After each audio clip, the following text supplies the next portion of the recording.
వరి ధాన్యం కొనుగోలులో తరుగు తాలు పేరుతో కొందరు మిల్లర్లు రైతులను నిండా ముంచుతున్నారని మాజీ ఎమ్మెల్యే జైపాల్ యాదవ్ ఆగ్రహం వ్యక్తం చేశారు. ఇంత జరుగుతుంటే పాలకులు ఏం చేస్తున్నారని మాజీ ఎమ్మెల్యే జైపాల్ యాదవ్ ప్రశ్నించారు. నాగర్ కర్నూలు జిల్లా కల్వకుర్తిలోని పలు రైస్ మిల్లర్లు అధికారులతో కొమ్మక్కై అన్నదాతలను ఆగం చేస్తున్నారని ఫైర్ అయ్యారు. ఫుడ్ కమిషన్ చైర్మన్ గోలి శ్రీనివాస్ రెడ్డితో కలిసి రైస్ మిల్లుల వద్ద రైతులు ఇబ్బందులు తెలుసుకున్నారు జైపాల్ యాదవ్. రేవంత్ ప్రభుత్వంలో పంట పండించడమే కాదు, పంట అమ్ముకోవాలన్న పెద్ద టాస్క్ అయిపోయిందని మండిపడ్డారు. కొనుగోలు కేంద్రాల్లో రైతులు కుప్పకూలుతున్నా ప్రభుత్వానికి చలనం లేదా అని నిప్పులు చెరిగారు.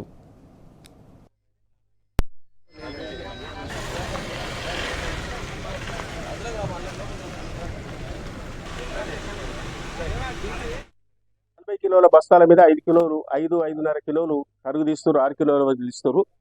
అట్లా ఒక క్వింటాలకు 12 నుంచి 15 కిలోల వరకు తరుగు తీస్తారు. అందువల్ల మాకు ఒక 40 కిలోల బస్తాలకు ఒక్కోసారి 30 కిలోల లెక్కకు వస్తుంది. కాబట్టి 10 కిలోలు మేము నష్టపోతున్నాం.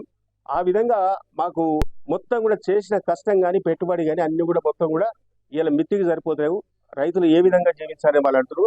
ఈ ప్రభుత్వానికి చిత్తశుద్ధి ఉంటే నిన్న వాళ్ళు స్టేట్మెంట్ ఇచ్చారు.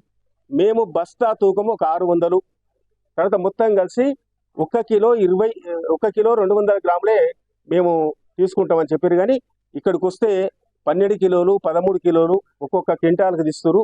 ఇది మాత్రం పూర్తిగా అన్యాయం. దాన్ని పూర్తిగా ఖండిస్తున్నాం. దాన్ని ప్రభుత్వం రెక్టిఫై చేసుకోవాలి.